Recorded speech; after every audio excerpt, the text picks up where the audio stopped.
Okay, now I'm going to show you a couple of ways to find the most important, I think, stitches, how to do most of the videos I've done for the most important stitches for the Sutesloly Pink Kit. You go to JackieKellum.com, J-A-C-K-I, there's no E on Jackie. And you're going to come down here and you're going to see that that's the home page. It shows you my picture book.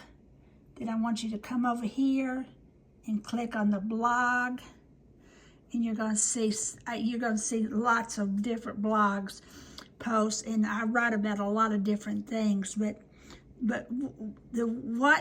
mostly I write about my garden. I'm just kind of taking a little aside, but I want you to find this blog post. Stitches and Skills Taught in the Sutesloly Pink Embroidery Kit. Click on that, and you're going to see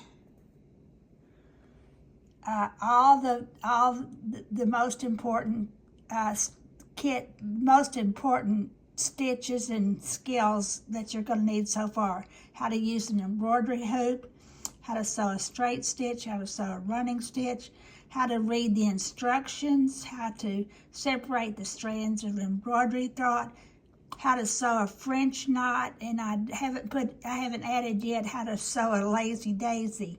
I'll add that one